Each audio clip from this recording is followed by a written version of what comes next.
All right, Sunday, September 30th, 2018. We're hours off of the Texans winning their first game of the season in week 4 after going 0-3 to New England, the Tennessee Titans with a terrible offensive line filled with backups, and the New York Giants, if you want to believe that. But we beat the Colts, who are probably just as bad as we are this year so far. If not, the argument can be made, if not worse, because we beat them. But wow, I mean this, and even at that, the Texans won a game that was essentially handed to them. The way I said it when the game was over, I turned to my dad and I said, the Texans didn't win that game, the Colts lost it, and that's basically what happened. But this is the J and J Sportscast. I'm here with James Ray.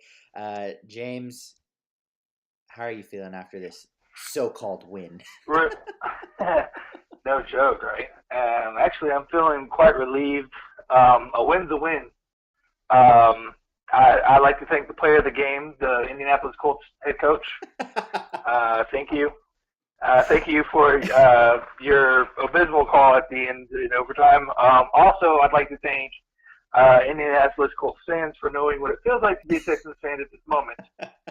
So, it was an emotional roller coaster all day long. The first half was pretty much what we've been expecting.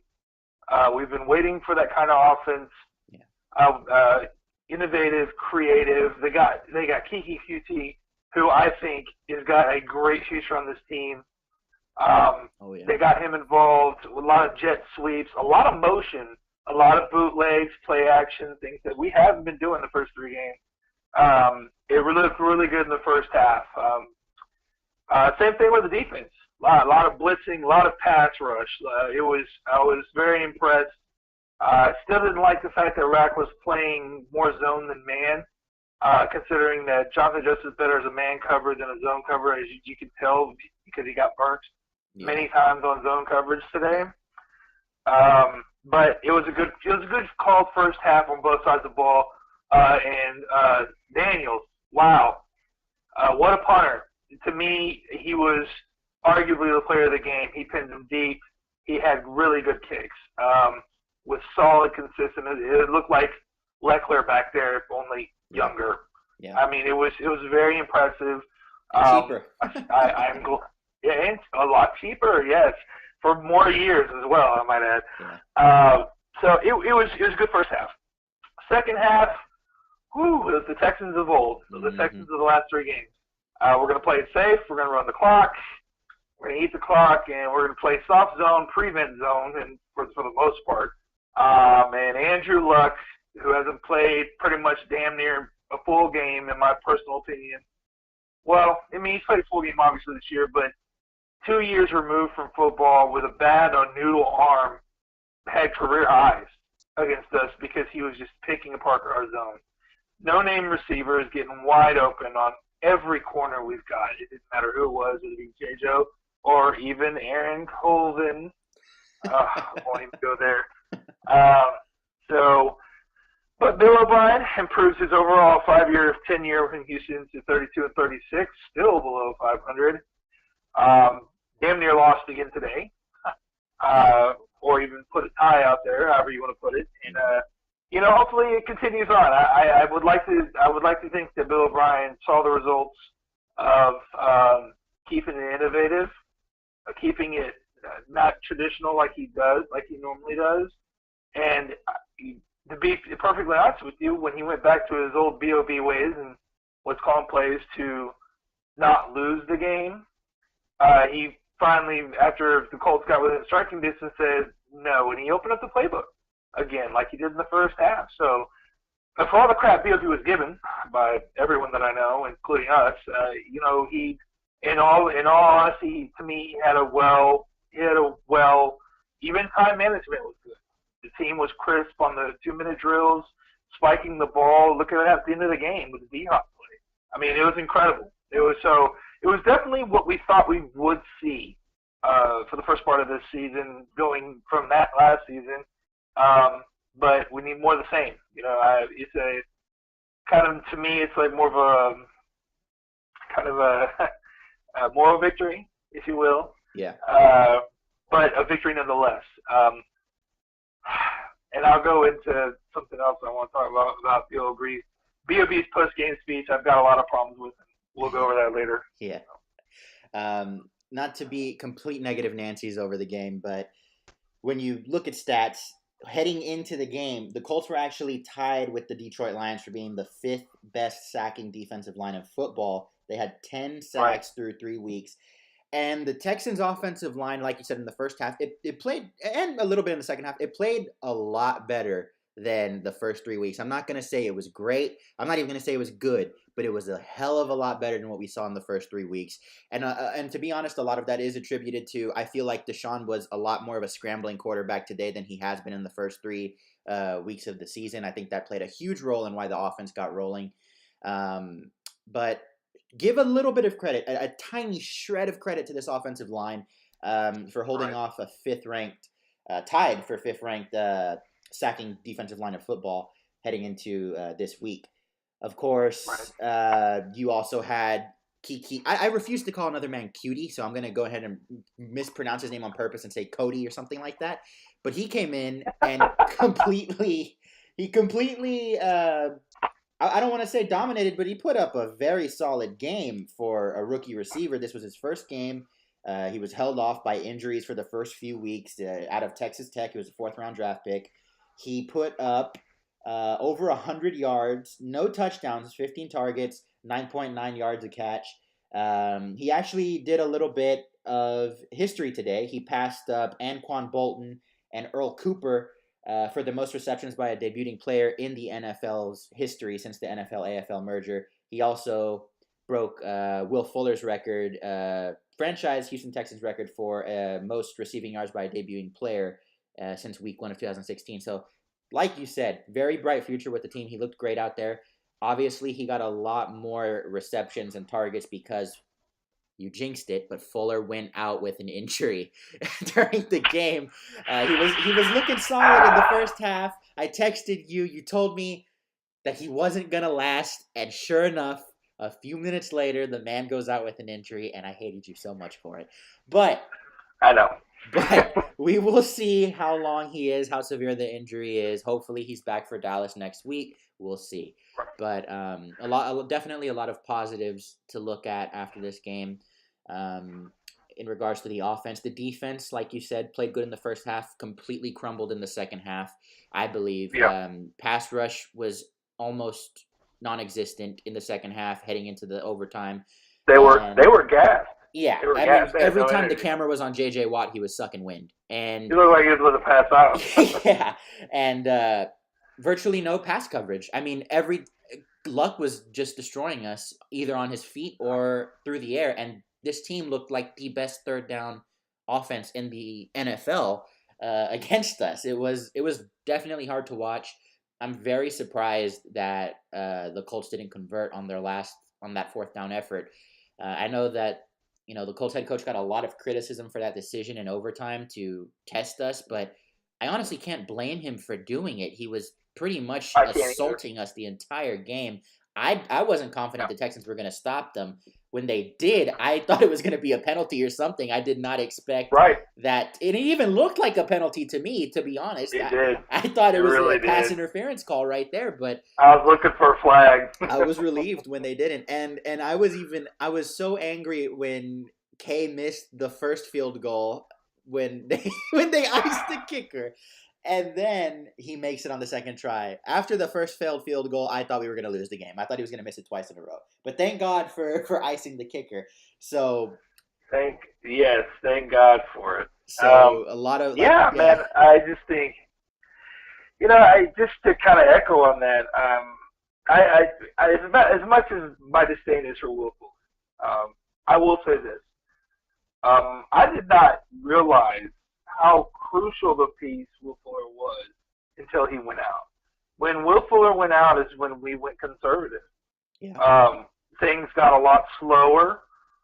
Plays got a lot more predictable. Motion was gone. There was no motion anymore. For God's sake, they even had Akins out as the Y, as a wideout, kind of like New England does Gronk every now and then. Yeah. They were doing that with Jordan Akins. I'm like, what? So I guess I didn't appreciate the severity of the role he played on the offense, and he was eating, he was doing well, man. He was catching balls, and the only thing, like I said, the only thing he's improved everything from his route running to his quickness off the line. Getting off the line has improved a lot this year. In his hands and catching the ball with his hands. It's all looking really good. And I'll be the first one to admit when I'm wrong, but until again, I have to see a full season, man. And your best ability is your availability, and That's very true. he's not there, man. He just. I hope he goes back. I think maybe it was more of a precaution. Hey, let's not lose him for the year. It sounded like it from the way Bill O'Brien was talking in the post game conference. It sounded like it was more precautionary than anything. Exactly, and I kind of feel that with that it is what it is. You're just gonna have to I'd rather nurse him a little bit versus bring him back too early and then just lose him completely. As much as I don't like the guy, I can't deny that he's improved every year and he's a very integral part to this offense with Bill O'Brien. Back to the offensive line, as you mentioned. I watched it very closely. I watched it closely today, and like you said, I would say they were average. And I'm used to below average to abysmal. So Yeah.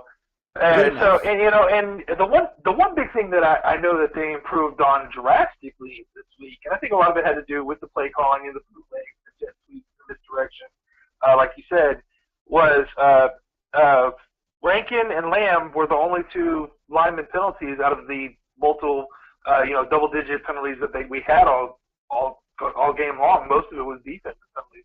Holding, offsides by Clowney. Let's be honest, Clowney, most of it was Clowney today. Yeah, well, you take the good with the bad, so because he did a lot of good things, no doubt. But again, it's like Watson, you take the good with the bad, so because with Watson, sometimes he just holds that ball way too damn long, but usually when he holds the ball that long, he makes plays, as you can tell. He did it today too. On the line from left to right, I made a chart, basically. It was just everyone in my chart, it was everyone that either missed a block, whether it be a run game, pass game, or a crucial block, or had a hurry, or gave up a sack, or just missed a screen block. I mean, there's a busted play where everyone pulled, but Lamar Miller was not there, like his miscommunication on that play. From left to right, Rankin had 7 blocks that were just horrible. That could have really put a good chunk out there. The one in particular that really bugs me is the bootleg that Deshaun Watson had going to the end zone when he was scrambling. Lamar Miller and Rankin were out front. Miller had to block 2 guys because Rankin literally touched no one. He literally blocked no one on that play, and Deshaun still got in. To me, that's just inexcusable. You have someone that's out there that's not blocking. And by the way, I also did it for the tight ends as well because I noticed they were in the blocking game a lot more today than normal. I think they were using him as protection, chip blocking more than anything. Hot routes maybe.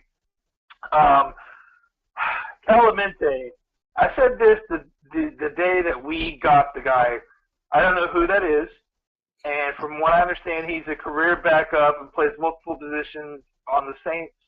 I looked at some tape, and he's a lot like Suafilo to me. He's a great run blocker, but he's an abysmal pass blocker. And even I think he got injured a little bit in this game because Mance came in for him.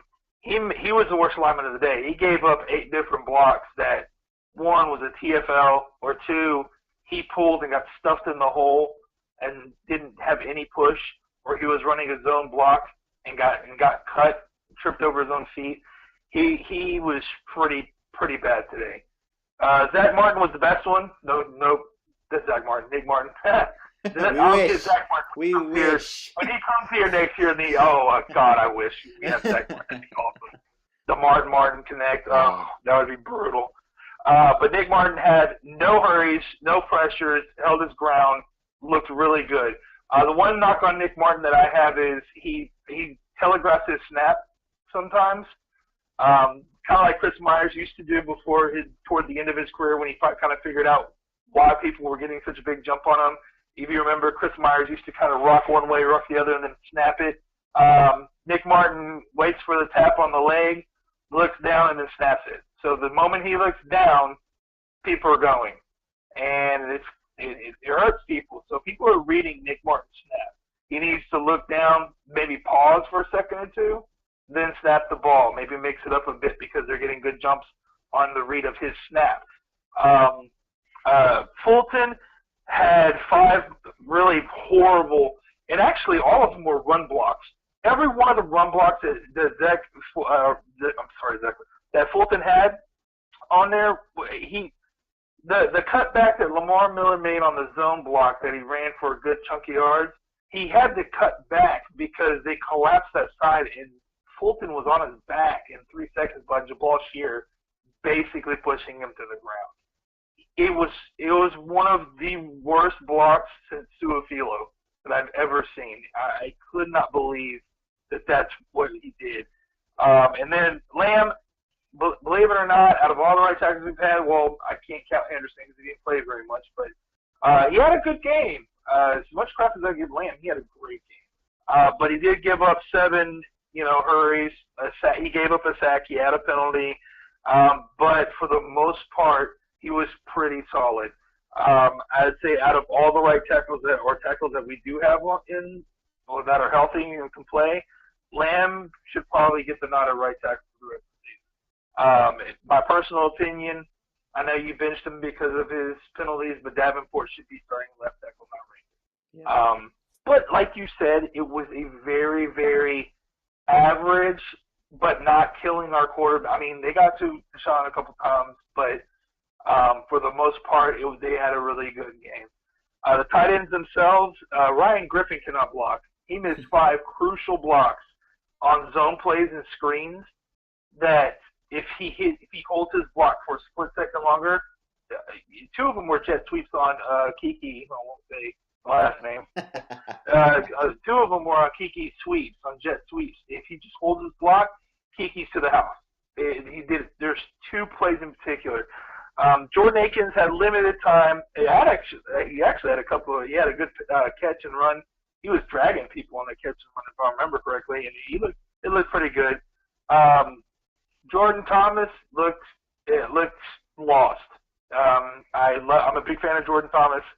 I think he's got a great future. He's still learning the tight end position, but when Deshaun Watson was scrambling to convert a 3rd down, it was Griffin was running a route. Thomas was kind of jogging. And, again, Mike Rankin didn't block anyone on that play. I mean, Watson had to make that play on his own. Yeah. So, I mean, just a few things that I jotted down. I mean, again, 2 penalties for false starts and holding. I'm okay. I'm much better with that than 5 or 6. Yeah. I mean, they still had double-digit penalties as a team, but still, that's way better in my personal opinion. I was very content with the effort the O-line gave today. Yeah, definitely. And then switching over to the other side of the ball on defense, again, it was the same story kind of as the offense, showed up in the first, not much in the second, but it had to, it makes fans feel a lot better when you see JJ and Clowney doing what we expect them to do and get several sacks a game each. Great, tackles, wrap up, tackles for a loss, all that. Evidently, it went out of the window in the second half, like I said, but it still makes us feel a hell of a lot better. I think, personally, after last week and all the, criticism towards Clowney, he definitely stepped it up today after hearing, people saying, oh, let's trade him for this, trade him for that. I don't care. We'll just get a pick for him. I want him out of here, I'm sure he saw all that on social media. I'm sure he did too. And I think he made it a point to step it up today, and I hope he can light that kind of fire under his ass for the rest of the season. I doubt he keeps the consistency. I hope he proves me wrong next week against Dallas. But how did you feel about seeing JJ and Clowney essentially, I'll say return to form for Clowney? JJ's been pretty much in form from the get-go, but how did it feel to see that? It's what we've been hoping when we drafted Clowney. We've been hoping to see this type of game from both of them at the same time on the field just show up. And it was beautiful. It was beautiful to watch. At the end of the game, Clowney had a little more pep in his step than JJ did. But JJ played every snap. And also, I really think that in the grand scheme of it all, Clowney has to remain consistent, man. The knock on everyone's not knocking his ability. Everyone's knocking his result. To me, he plays when he wants to play. That's been my knock on him since we drafted him. Yeah. That was actually a big thing of his coming out of the draft. People questioned his love of football and his effort. And it was very evident in his senior year when he decided to sit out. And he claimed he didn't want to get hurt for the draft. Instead of maybe trying to bolster his numbers and be even bigger, grow his stock. But instead, he chooses to just sit around. And when you're reportedly asking for Khalil Mack money, you cannot do that. Especially when you see what Khalil Mack didn't play a single snap all preseason. First game with the Bears, he destroys everybody. Yeah. Has a killer game. And the Chicago Bears have been a great defense. No one predicted them to be a good team. They have been phenomenal so far, and it all happened when Mack arrived. Yeah. And that's just the reality of it. So, I gotta say, it's interesting to see that everything comes when he's there, when he's committed to it, when he wants to do it, he's on it. The defensive side of the ball, this was one of Romeo Crennel's worst defensive called games. As good as they did in the the first half. The second half was just so bad, so miserable that you can't even fathom how it could go from such a well-called first half to such a shitty second half, man. The second half, I've got some stats on this. Of all the third downs that Houston gave up today, six of I think like the 10 or 13 that they gave up on third down conversions, 6 of them were 8+ yards or more. That is unheard of in the NFL. That is ridiculous. You don't hear that hardly ever.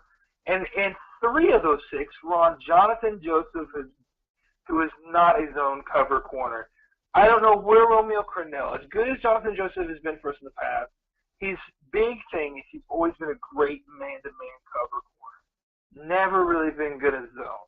Even when he was in Cincinnati, even during his early years in Houston when he was doing good, he still was never a zone corner. But yet, when we give lead, Romeo Crennel continuously plays him 10 to 15-yard splits from the receiver running the zone. And simple post routes or out routes destroying him.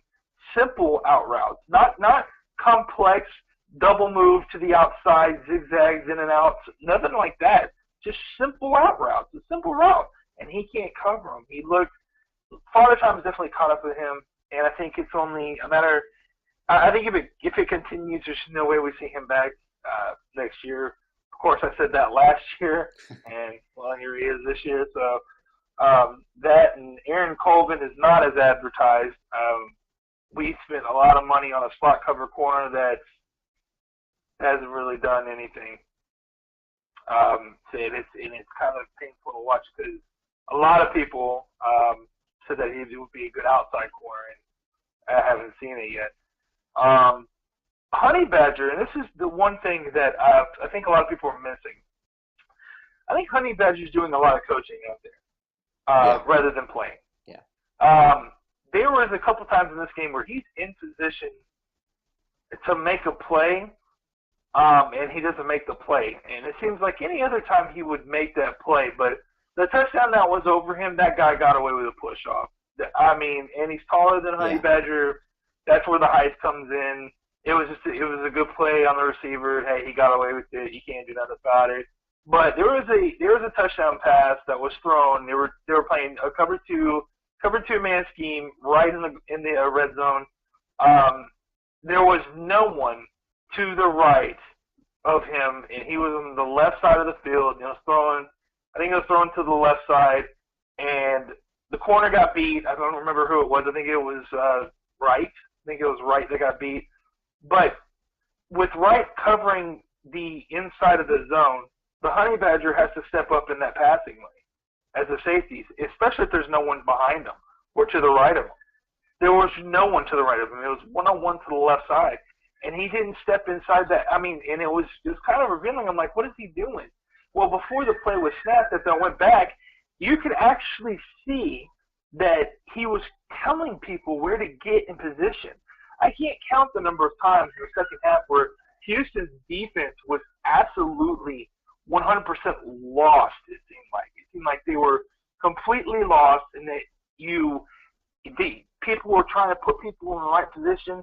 Cunningham was trying to do it at one time, then B-Mac was trying to do it, then Honey Badger was trying to do it. It seemed like they were lost. Not only are they gassed, but they were lost as far as positioning and where to be. And I just think he's doing a lot of coaching and not a lot of playing.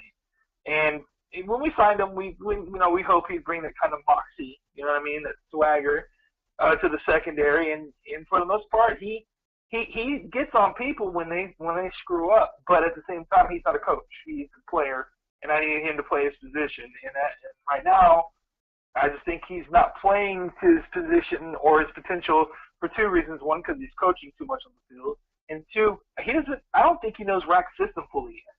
So, because Rack has a complex system according to sources, so there's a lot of things that you can contribute to the defensive follies in the second half. That's just kind of some of the things that came across my mind. So. And as far as play calling, you said it earlier, a lot better from Bill O'Brien's end. I would say he did very good play calling in the first half. The second half, he got conservative, and that's what allowed, I think, the Colts to get back in the game. We let the foot off the pedal rather than keep it down and put it to a point where they can't even get back in the game. That's how you should be playing. And in the second half, he was playing, again, not to lose. And that's something that you can't do. And that's been the culture of this football team for the past several years, and fans are fed up with that already. We need to start playing to win, and I think he was doing that in the first half. I want to see more of that first half the rest of this season. I'm still not on board thinking that after this we're going to turn this around and maybe hit a 10-6 and get in on the wild card. Oh, yeah. Yeah, that's out the window. So, a part of me, as I know a lot of people will disagree, but a part of me even wanted them to lose out for the draft pick so we could have a shot at getting, a decent lineman or a decent corner. This team is in desperate need of secondary help and offensive line help. But I digress on that. The play calling needs to be consistent, not consistently conservative, consistently aggressive. And I really hope next week in Dallas that he sees the success he had in the first half like that. And we take it right to Dallas, because Dallas, they're not in an awesome situation either. They're in a bit of a similar situation, in fact, with their head coach. A lot of people are not happy with Jason Garrett, and they barely squeaked by the Detroit Lions today, 26-24. I didn't get to see the game. I heard it was, decent in the second half, but barely squeaking by the Lions, whose sole win, surprisingly enough, was against the Patriots. I don't understand how that happened, but how are you feeling about Dallas, next week in Houston? Dude, I'm nervous. Not only is it, because we match up well with Dallas. I think their strength versus our weakness, our strength versus their weakness. It's kind of interesting to see what we'll give, Ezekiel Elliott scares the crap out of me. Oh, yeah. Along with the offensive line. Especially if our defense stays gassed like they were today, that offensive line will tear us up. For sure. As good as people as I think we have out there, Bill O'Brien's going to have to bring, like you said, he's going to have that cutthroat mentality. We talk about this, off podcasts and, just in our conversations, but to echo what you said, the mentality of playing not to lose doesn't win. It doesn't. And if there was any evidence of that today was the classic example of that. And luckily we did get a win, but it was ugly, and realistically speaking, we should be a tie or a loss at this point. We got handed a gift. Let's just be honest. I'm worried about Bill going back to old Bill ways. You know, the pride of Bill O'Brien is he's an offensive boss, and you know he's going to want to do it his way. Even despite the results that he got today, he still is going to want to do it his way. So, I hope that the pass, like Lawrence scares me. I don't know who's going to be able to block him on our O-line. I feel like if they were going to ever make another, to me, Dallas is a statement game. Not because it's just an interstate rivalry, but because it's going to let us know how good we really can be. When someone's got, strengths that go against our weaknesses, can we survive it? Can we move on from it? I'm looking forward to seeing what happens. I'm a little more optimistic, but I'm still realistic about who we have and what we got. Yeah. So, it's kind of like I said with the Clowney thing, it's taking the good with the bad, My faith in Bill O'Brien, as you well know, was shaken drastically this week. Oh, yeah. I don't know if you want me to go over it or not, but go for it. I'll go over it, dude. So earlier, I think it was Thursday. Was it Thursday or Friday? It was one of those days. Bill O'Brien was sitting with Mark Vandermeer, and it was on the John Harris show. I listened to it on the way home just to hear how much BS it actually really is and what they're saying, and see if it even translates to the field. And Bill O'Brien said something that I thought I would never hear a head coach of a football team ever say, whether it be high school, pee-wee, college, it don't matter. Bill O'Brien literally said, I don't know what I have to do, but we have to do something. The three words I don't know are the worst words you ever want to hear a leader of men say. I did a big rant on this on my YouTube channel. I did a lot. I was livid. I was so hot. But you spoke a lot of truth. A lot of truth. You don't want to hear your leader say, I don't know.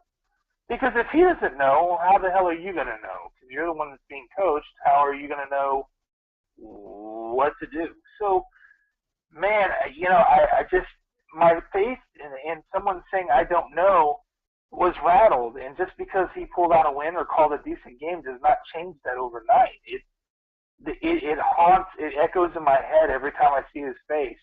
The post-game video with the players when they're in the locker room, he said, this win was you guys. Like, he kept saying you guys. Like, it wasn't the coaching, it was you guys. You guys dealt with a lot of adversity. You took care of business. And this is one win. Now, we need to, this is the starting point. Well, the starting point should have been week one. I don't know. Maybe that's just me. Week one should have been the starting point, not week 4. And so I'm like, I'm here to, and he's like, yeah, you guys, and I know we're all tired of each other, so we'll see you Wednesday. And of course, everyone loved that crap. Here's my question. You just had a very good game, close game, a hard-fought game. And you're like, okay, see you Wednesday? Shouldn't you get to the drawing board and continue preparing for next week? I mean, I don't understand. I understand those days off for recovery and things of that nature, but to me, your team is struggling, and your team doesn't seem like they're with you. So you giving them leeway on things, I don't know. To me, it just seems like you could be utilizing that time to extend or expand on a playbook that matches your personnel, because we don't know what's going to happen with Fuller. Is he going to be ready next week? We don't know. I mean, Lamar Miller got banged up. He was out at the end of the game. Or are we going to have Lamar Miller? Is our rushing attack even going to be there? Kendall Lamb went out with an injury. As much as I can't believe I'm saying that, Kendall Lamb may not even be available. So, like, there's a lot of things going on, and again, you can use that for recovery. But I would think I don't think Bill Belichick, and because I don't like New England, but Belichick, you can't deny Belichick's a great coach. He's a great leader of men. I don't ever think I would ever hear Bill Belichick say, "I don't know," and I don't think you'd ever even say, "You know what? We fought a hard game. Let's just reconvene midweek." I Call me stupid, call me crazy. I just don't think great coaches that know how to lead men, coaches that know how to adapt to what they have in their locker room and on the field during a game time situation, don't go, I don't know, or, we'll spitball it and meet up midweek and hopefully we have a good game plan by Sunday. I don't know, man. To me, though there's a lot to be desired of our head coach at this point. And I'm actually kind of curious. I want to hear this week, on a personal note, actually. This week, I want to hear if Sean Ryan had a lot to do with the offensive play calling, because that didn't seem like an OB playbook to me. It seemed a lot like a Sean Ryan playbook to me. So I'm kind of curious if OB will come out and say he gave Ryan the clipboard, even though he had the card in his hand. I mean, did he kind of give him the reins on the first half just to see what would happen? I'm kind of curious to see how OB handles these press conferences, basically, or meetings up this coming week. So I want to hear exactly, does he sound defeated? Does he sound rejuvenated? Does he sound, like I want to hear what he's got to say. Because you can tell a lot from what a man says and then the tone of which he says it. I don't need to see his face illustrated because it's going to be the same face. It's going to be the same. I don't know. We'll just figure it out. I don't want to see his face. I want to hear the tone. I want to see what he's saying. So that's it. And the players, on a side note, during their post game pressers, they seemed very rejuvenated just to have a win, regardless of how they got it. And to be fair, Deshaun hasn't been terrible these first 4 games. He's been he has done very well for what he's working with. And he looked extrememely rejuvenated up there on that podium. It was him and DeAndre Hopkins right next to each other answering questions. And, Hopkins looks confident regardless all the time. I'll give him that. He's a bro, dude. He's just one of those dudes that it don't matter the situation. Yeah. He just seems cool, calm, and collective. Even if he has to up his game, he does it in such a nonchalant way. I kind of compare him to T-Mac, Tracy McGrady. He looks lazy-faced, don't look like a killer, but no, but he is. And cross him, and dude, he's gonna make you look stupid. It's just funny you say that because funny note, and I'll let you finish. At the beginning of the game, I was texting my boys, and it was showing Deshaun Watson, and he didn't have the look. You know what I'm talking about? The look of me and my dad were saying that as well. And just fall out, right? He looked glazed over. He looked like he had too much going on in his head. He looked like he was out of sorts. And I told him, I was like, dude, Deshaun Watson, we're gonna lose this game. He doesn't look right. And then he hit a couple passes. Then he got a scramble. Then things started to move and started to work, and I'm like, oh, okay, all right, well then maybe I just read him wrong. I think Deshaun Watson has a lot of that Tracy McGrady, D-Hop face of hell of a poker face. He's a mad dog killer inside, but he's cool, calm, and collective on the outside. Yeah. And he just, when you think the face is panic, it's actually a face of, okay, you think that's where I'm at? I got you. There we go. So, and I love that about him. That's the it factor that everyone was talking about when he was coming out.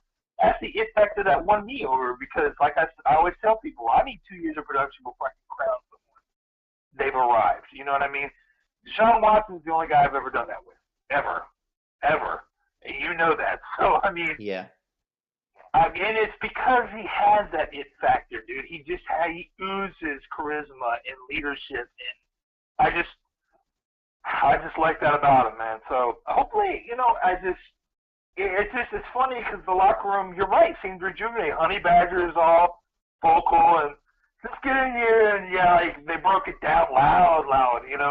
Not like 1, 2, 3 win. It was legendary. Oh, like a 300 movie. You know what I mean? So, Yeah.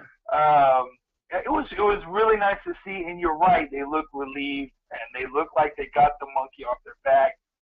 Let's. I hope it translates. I'm not going to read too much. It was against Indianapolis. Let's be honest here. But hey, we don't win in Indy very often. And No, we do to not. be quite frank with you, considering how the second half went, I'll take it. Yeah. I'll take that dub. I got no problem with that. So Yeah.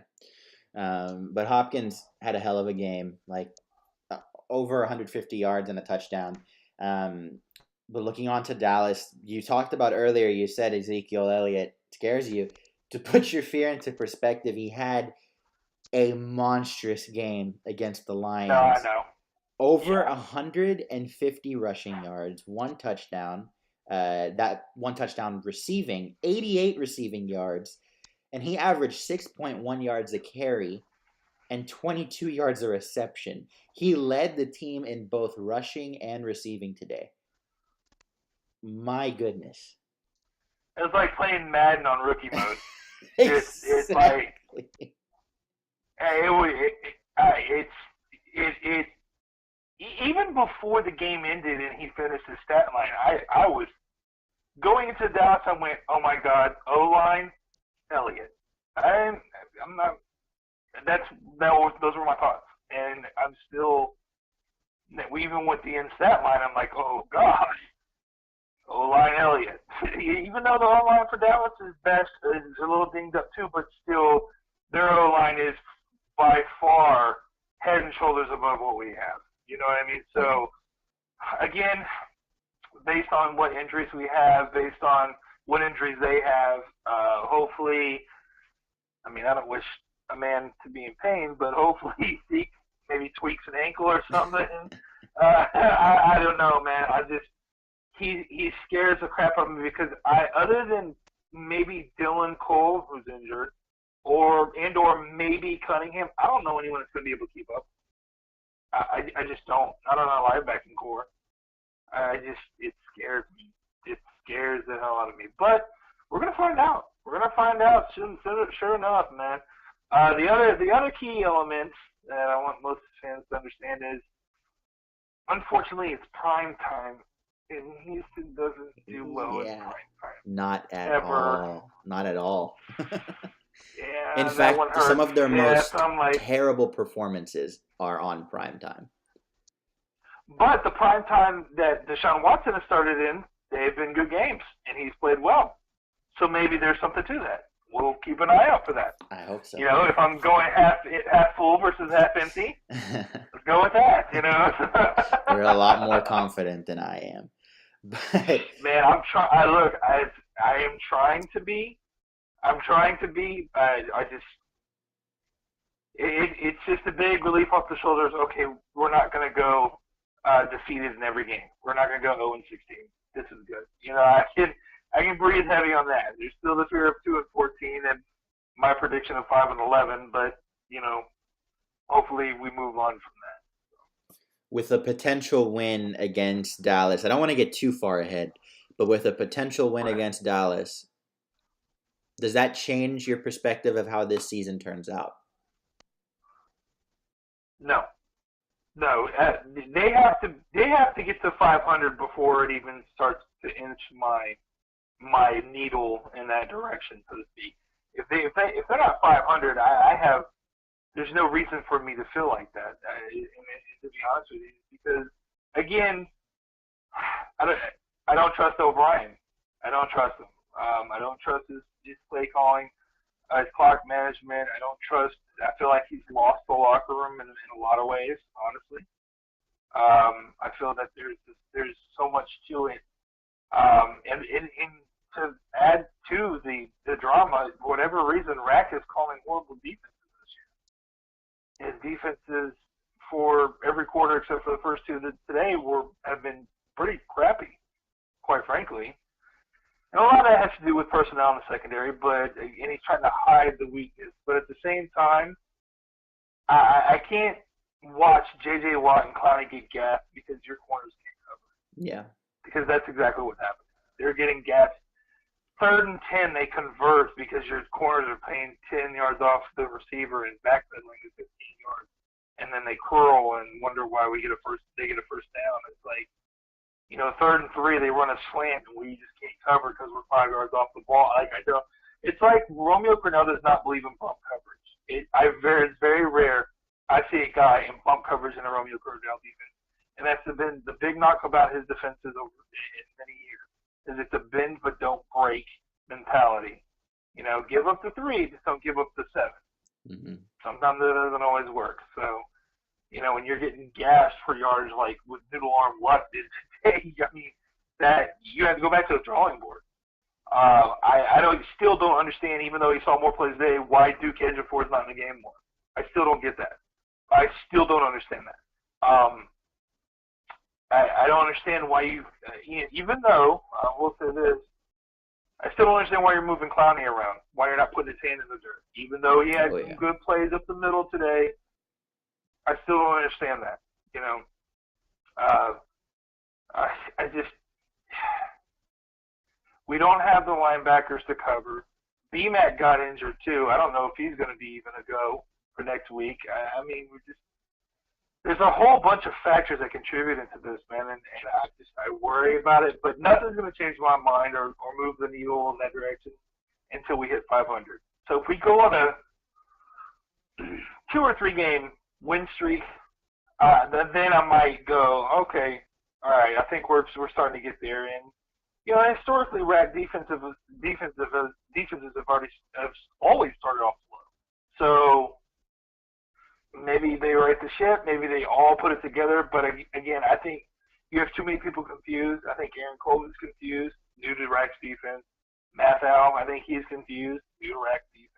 Great players, has the ability to make plays. Just I think they're doing a lot of coaching and they're worried about screwing up because Romeo Crennel's defense is very intricate. So, what do you have?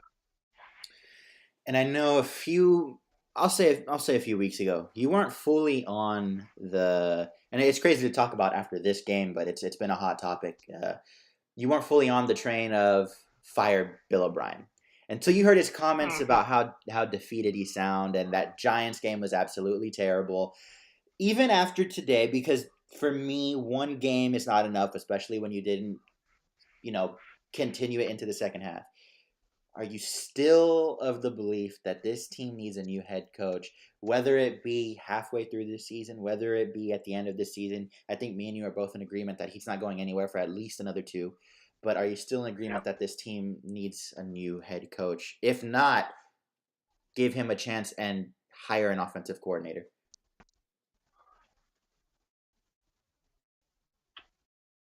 To me, he's lost the locker room.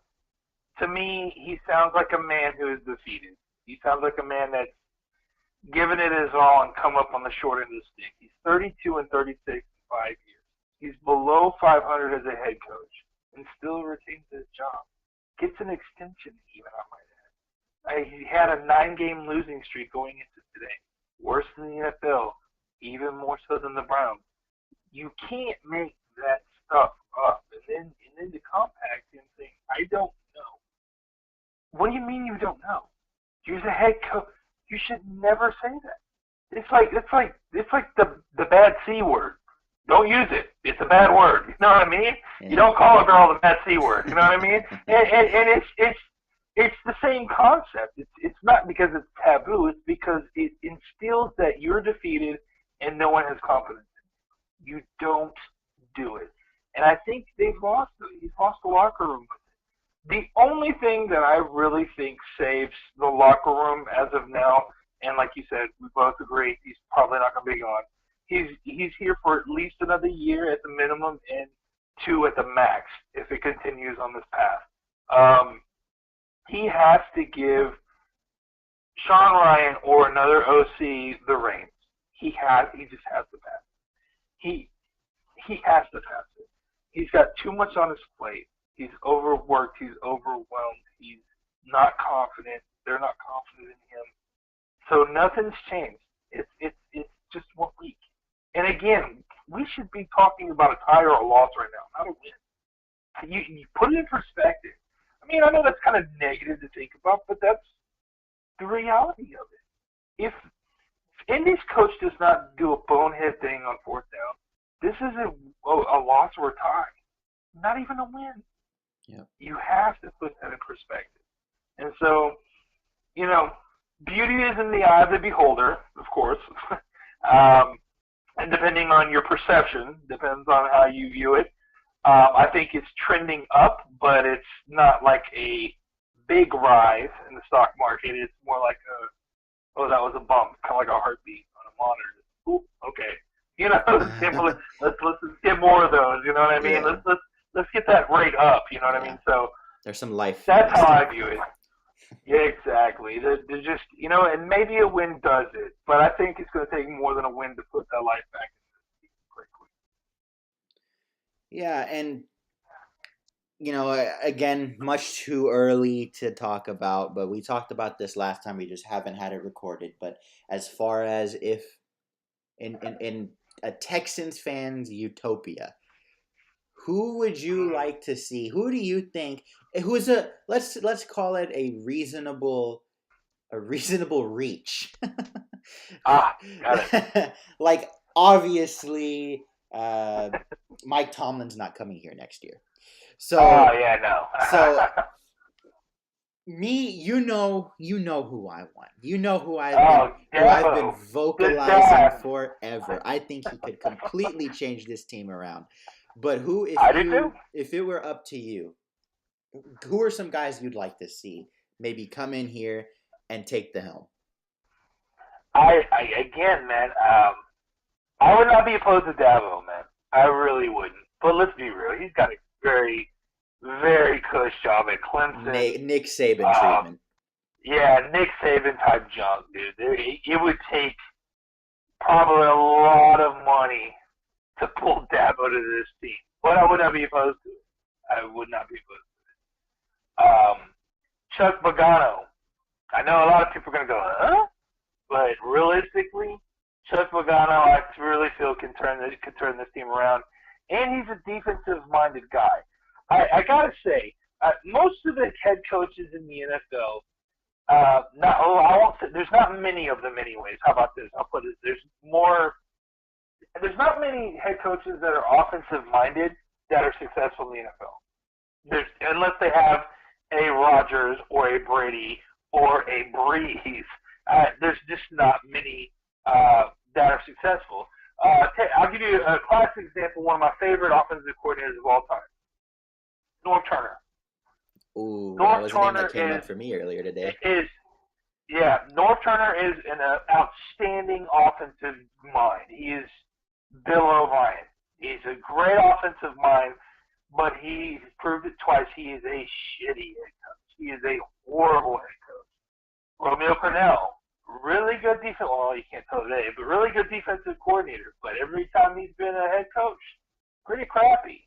Wade Phillips, great coordinator. You see what I'm saying? There's a pattern here.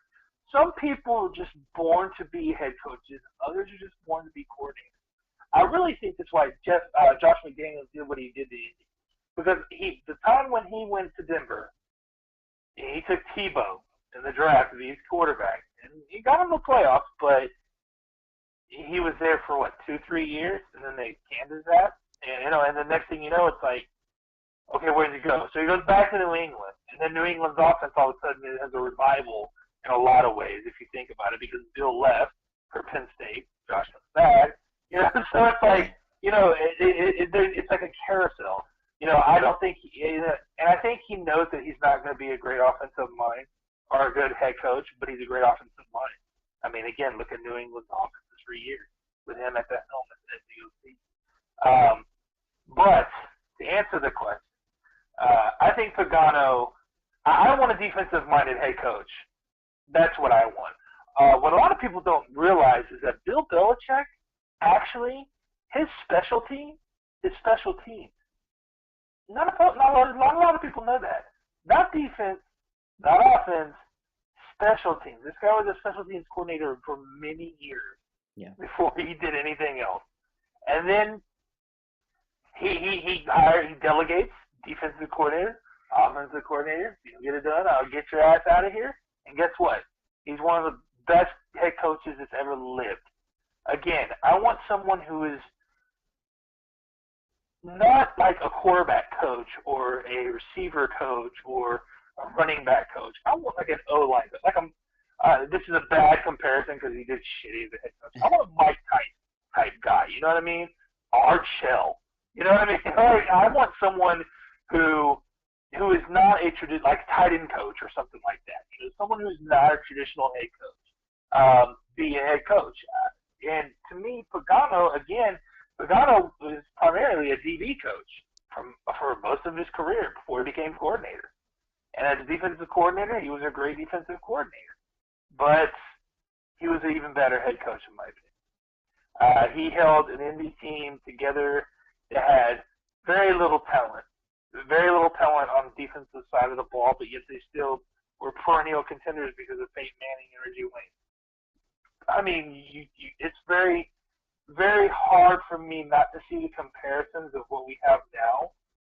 Honestly, minus the defensive side of the ball, as far as offensive goes, that Pagano could come in and go, you know what, I have an OC in mind, and this is who I want. You know, his brother's already there. It would be a smooth transition, quite frankly. Pagano is to me is a top pick. I like Dabo. I think Dabo is being incredible, man. Again, they'd have to throw mass moolah at this. Yeah. Plus, there's a lot of chemistry there. A lot of chemistry. Exactly. He has so much love for his players that it would be almost impossible to me for him to like. Saban doesn't really have the love as his players. Like it's just I'm good. Come play for me. And maybe that's the kind of Saban mentality, right? Yeah. With Dabo, it's I'm good, but I could be better with you, and I'll treat you like family. And that's why Clemson is such a perennial contender because he has that. They would run through a wall for that dude, and that's the kind of head coach you want. Other head coaches that I would consider, even though a lot of people will disagree with me, but I've said this when they were looking for the head coaching position at Houston. I'm a big Lovie Smith man. I think with the defense that we have here in his Tampa 2-4-6 Bear scheme, this team would thrive. Yeah. Thrive. Yeah. And I think he got a big raw deal at Tampa Bay. He was there for 1 year when they drafted Winston, and then they didn't do well, and they canned that. Like the guy didn't even have time to put his stamp on the team. Yeah. He was a great head coach for many years in Chicago. During the Chicago, I would say the second Chicago Power days, so to speak. You know, for when you have such a defense that he coached, and then you had someone such as Rex Grossman that can get you to the Super Bowl as the quarterback, you know what I mean? And to me, that's just I'm strongly convinced that an offensive-minded head coach would be a detriment to this team. I just really do. I would rather have someone like a McVay or something like that who will take Deshaun's talent, morph a playbook for him, and not have the pride or the nuts to go, oh no, I'm Bill O'Brien. I know what it takes to be a solid quarterback in the NFL. No, I don't need that. I need someone who's going to go to Deshaun and go, you know what? Here's my playbook. It's this stick. But you know what? We're going to make it this stick, and we're going to run 40 good plays, 40 plays that you're comfortable with and goes to your ability. And then from there, we'll build on it. What plays do you like? There's the whiteboard. Go show me what you got. And I would jot shit down. That's the kind of guy that needs to be brought to this organization. He needs. I was a big fan of Bill being hard-nosed kind of coach, Parcells type crap. You know what I mean? Yeah. But I will say this: the one thing Kubiak did have is he had the hearts of the players. For sure. And I would like to have a player. I would like to have a player coach back that knows how to delegate OCDC positions. So. Yeah, and I mean we can talk about who we want all day, honestly, and it's not because I'm a Chicago fan. It's not because I'm a fan of Lovey. I mean, I think he's the most realistic native candidate. Houstonian. Yeah. He was born in Texas. He was born in Yep. Gladwater. Uh, Right. I mean, he's over there coaching in Illinois right now, college football. But I Right. honestly think he would do great for us here, man. I mean, like you said, the defense that he'll bring that Right. defensive culture here that I think Houston would thrive on, and I think he'd have the good sense to hire an offensive coordinator who will build a playbook around Deshaun, not force Deshaun to play someone else's style of play.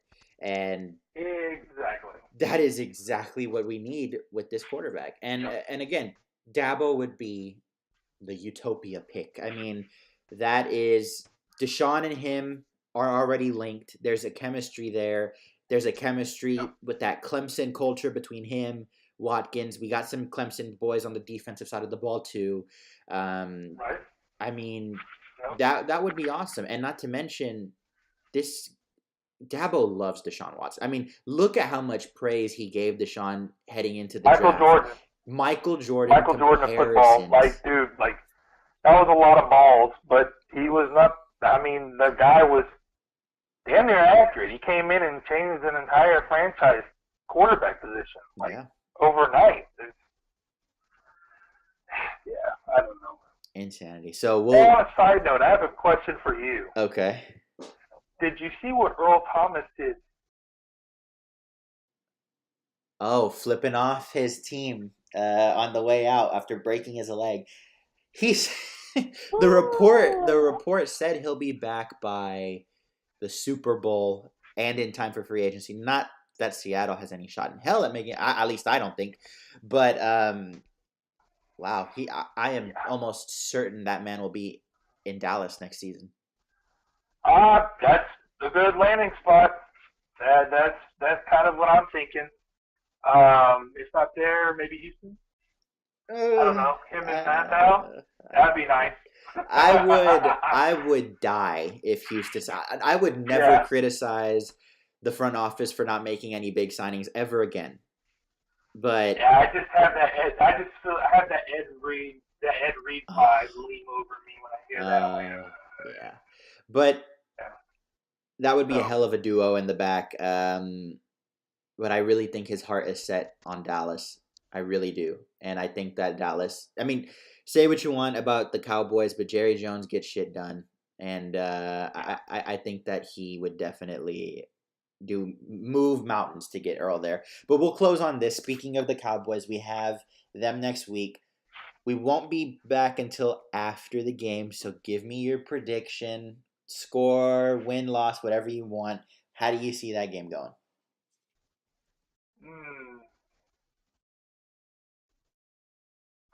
I say 28-20. 4. Dallas. uh, That hurts me. it does. That cuts me to my soul. God, I hate saying that, man. I just like.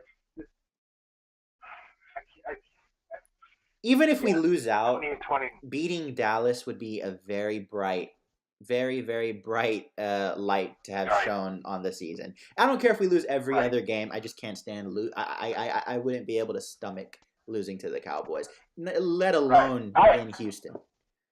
Right. Like to me, the teams that I want to beat this year, in a perfect world, I would like us to go undefeated the rest of the way. Not going to happen. In a perfect world, I would want us to beat Dallas, Cleveland, both Jacksonville, and the next Tennessee game. If I got those wins, I'd be happy. Yeah. But, oh yeah, Mr. Blake Bortles looked spectacular today, by the way. He got a lot of heat for that when he was coming out. Oh, man.